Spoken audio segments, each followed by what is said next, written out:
కడపలో రెండో రోజు మహానాడు ఘనంగా జరుగుతోంది. ఇవాళ నందమూరి తారక రామారావు జయంతి సందర్భంగా మహానాడులో ఆయన ఫోటో గ్యాలరీని ఏర్పాటు చేశారు. మహానాడుకు వచ్చిన నేతలు, కార్యకర్తలు ఫోటో గ్యాలరీని సందర్శిస్తున్నారు. ఇక ఇదే అంశంపై మరింత సమాచారం మా ప్రతినిధి దీపిక అందిస్తారు. ఎన్టీఆర్ జయంతి సందర్భంగా కూడా మహానాడులో ఫోటో ఎగ్జిబిషన్ ఏర్పాట్లు చేశారు ఉమ్మడి గోపాలకృష్ణ గారు. ఒకసారి ఆయనతో మాట్లాడదాము. సార్ నమస్తే అండి. మీరు ఎన్టీఆర్ అభిమాని అని తెలిసింది. ఎన్టీఆర్ అభిమానిగా ఆయన కోసం ఫోటో ఎగ్జిబిషన్ ఏర్పాట్లు చేయడం ఎలా అనిపిస్తుంది? ముఖ్యంగా ముందు ఈ ఫోటో ఎగ్జిబిషన్ అనేది శ్రీపతి రాజేశ్వర్ గారు మహానుభావుడు, కీర్తిశేషులు, అప్పట్లో సాంస్కృతిక శాఖ మార్చులుగా పనిచేశారు. నందమూరి తారక రామారావు గారి అభిమాన సంఘాలన్నిటికీ అధ్యక్షుడు ఆయన చేసినటువంటి యొక్క కృషి, ఆయన సేకరించినటువంటి ఈ ఫోటోలన్నీ కూడా జాగ్రత్త చేసి వారి కుమారుడు శ్రీపతి సతీష్ గారు, మరి మన టీడీ జనార్దన్ గారు, ఆయన పాలిట్ బ్యూరో సభ్యులు, మాజీ ఎమ్మెల్సీ, ఎన్టీఆర్ లిటరేచర్ కమిటీకి ఆయన అధ్యక్షుడు, మేమందరం మెంబర్స్ దాంట్లో. ఎన్టీఆర్ శకపురుషుడిగా వజ్రోత్సవం నిర్వహించాం, ఆయన మీద పుస్తకాలు వేశాం.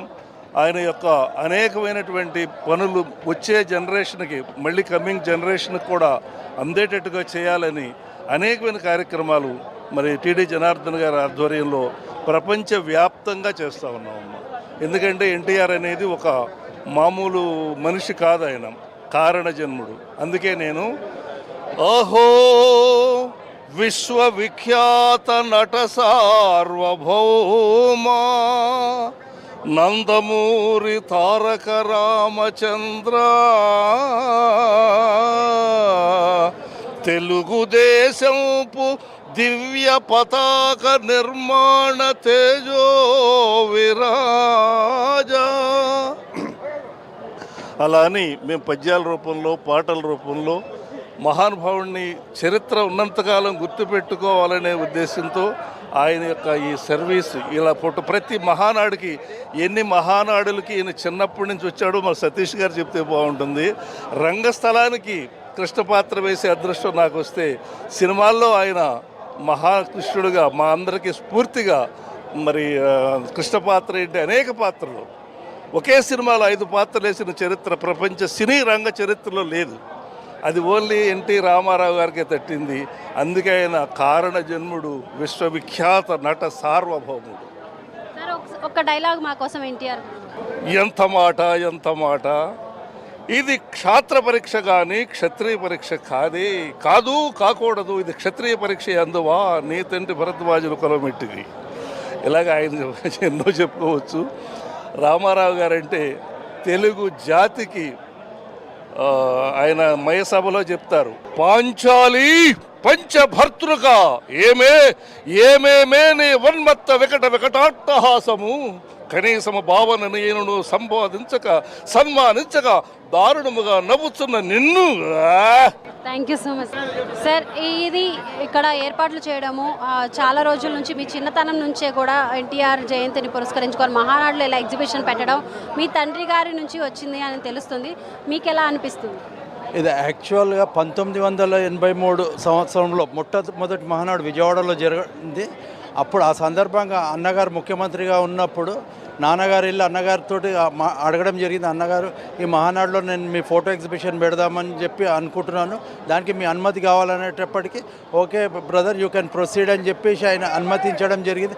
అప్పటి నుండి కూడా ప్రతి మహానాడులో ఈ ఎన్టీఆర్ ఫోటో ఎగ్జిబిషన్ అనేది ప్రత్యేక ఆకర్షణగా నిలుస్తుంది. ఇది 43వ మహానాడు. 42 సంవత్సరాలు కూడా ఫోటోల్లో ఏర్పాటు చేసి మేము ఎగ్జిబిషన్ ఏర్పాటు చేయడం జరుగుతుండే. ఈసారి డిజిటలైజేషన్ చేసి పెట్టాలని ఒక న్యూ కాన్సెప్ట్ తోటి, అంటే ఇన్నోవేటివ్గా ఉండాలని చెప్పేసి మా అన్నగారు టీడీ జనార్దన్ గారు సంకల్పించడం జరిగింది. ఆ ప్రకారం ఇవన్నీ కూడా ఫొటోస్ అన్ని డిజిటలైజ్ చేసి అన్నగారిది, బాబు గారిది, మళ్ళీ ఈసారి కొత్తగా యోగల సారథి లోకేష్ గారిది కూడా ఏర్పాటు చేయడం జరిగింది. ఎందుకంటే మా నాన్నగారు ఉన్నంత వరకు కూడా, బ్రతుకున్నంత వరకు కూడా క్రమం తప్పకుండా ప్రతి ఏటా 2012 వరకు కూడా ఆయన ఆధ్వర్యంలోనే ఈ ఎగ్జిబిషన్ ఏర్పాటు చేయడం జరిగింది.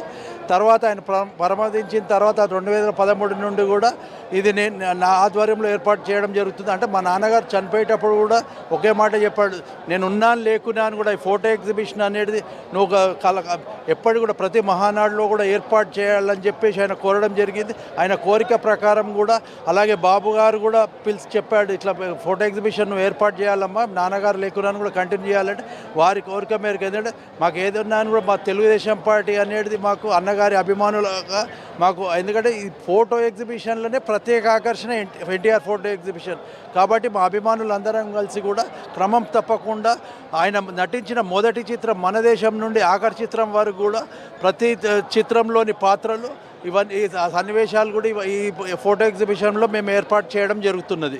అంటే తండ్రి గారి వారసత్వాన్ని అంటే చాలామంది తీసుకుంటూ ఉంటారు వేరే వేరే విషయాల్లో, కానీ ఇలా ఫోటో ఎగ్జిబిషన్ పెట్టడాన్ని మీరు ఎలా ఫీల్ అవుతున్నారు అసలు? అంటే మా నాన్నగారు ఒక్కటే ఉంటుండే, ఆయన రాజకీయ నాయకుడు కాదు, కేవలం ఎన్టీఆర్ అభిమానిగానే రాజకీయాల్లోకి రావడం జరిగింది. అంటే దాదాపుగా 65 సంవత్సరాల క్రితము ఎన్టీఆర్ అభిమాన సంఘం అనేది ఏర్పాటు చేయడం జరిగింది. ఒక హీరోకు అభిమాన సంఘం అనేది అంతకుముందు వరకు కూడా ఎక్కడా కూడా లేదు. అది మా నాన్నగారికి ఒక ఆలోచన వచ్చి అన్నగారితో మాట్లాడి నేను మీ అభిమాన సంఘాన్ని స్థాపిస్తున్నాను అన్నగారు, నేను అభిమాన సంఘం స్థాపించి ఎన్నో సంక్షేమ కార్యక్రమాలు అంటే అభిమానులు ఎంతో సేవలు చేస్తారు కాబట్టి అవన్నీ చేద్దామనుకుని చెప్పి అట్లా ప్రారంభించడం జరిగింది. దాని తర్వాతనే మిగతా హీరోలకు కూడా అభిమాన సంఘాలు ఏర్పడ్డాయి. మా నాన్నగారు ఎందుకంటే తర్వాత ఎన్నో అభిమాన సంఘాలు ఎన్టీఆర్ అభిమాన సంఘాలు ఎన్నో ఏర్పడ్డాయని కూడా అన్నీ కూడా అఖిల భారత ఎన్టీఆర్ అభిమాన సంఘానికి అనుబంధంగానే అవి పనిచేస్తున్నాయి. అలా ఆయన ఎందుకంటే రాజకీయం అనేది తెలియదు, అన్నగారు రాజకీయాలలోకి వచ్చిన తర్వాత కూడా అన్నగారు అప్పుడు ఎన్టీఆర్ అభిమానులందరినీ కూడా ఎన్టీఆర్ యువసేన అనే ఒక యూత్ ఆర్గనైజేషన్ని ఫామ్ చేసి వాళ్ళందరినీ కూడా పార్టీకి అనుబంధ విభాగంలో కొనసాగిస్తూ పార్టీ విజయాన్ని కృషి చేయడం జరిగింది. తర్వాత ఎన్టీఆర్ యువసేననే తర్వాత తెలుగు యువతగా ఏర్పడ్డదని చెప్పి సందర్భంగా తెలియజేస్తున్నాం. అలాగే మా నాన్నగారు రాజకీయ నాయకుడు కాదు, ఆయనకు రాజకీయం కూడా తెలియదు. 1983లో మొట్టమొదటిసారిగా అన్నగారు పిలిచి నీకు ముషీరాబాద్ టికెట్ ఇస్తున్నాను రాజేశ్వరరావు, మీరు కాంటెస్ట్ చేయాలి ఎమ్మెల్యే అనేటప్పటికీ అన్నగారికి ఒకటే చెప్పాడు, అన్నగారు నాకు రాజకీయం తెలియదు, ఎమ్మెల్యే టికెట్ ఇస్తే నాకు నేను ఇది అంటే నథింగ్ డూయింగ్, నువ్వు చేయాల్సిందే అని చెప్పేసి అలా రాజకీయంగా కూడా ప్రోత్సహించినటువంటి వ్యక్తి, మహోన్నత వ్యక్తి అన్న ఎన్టీఆర్ గారు.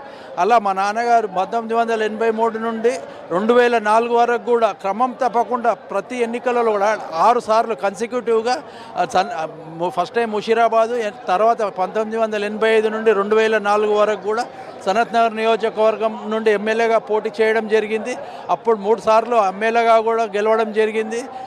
తర్వాత అన్నగారి మంత్రివర్గంలో కూడా మంత్రిగా కూడా పనిచేయడం జరిగింది. చూసారు కదా, వాళ్ళ తండ్రి ఆశయాలను కూడా తను మర్చిపోకుండా, అంటే ఇప్పుడు ఉన్న రోజుల్లో కూడా తండ్రి ఆశయాలు ఎలా ఉన్నా మనకెందుకులే అనుకునే రోజుల్లో కూడా తన తండ్రి ఒక చివరి కోరికని మాత్రం ఇప్పటి వరకు కూడా నెరవేరుస్తూ మహానాడులో ఫోటో ఎగ్జిబిషన్ని పెట్టడం జరిగింది.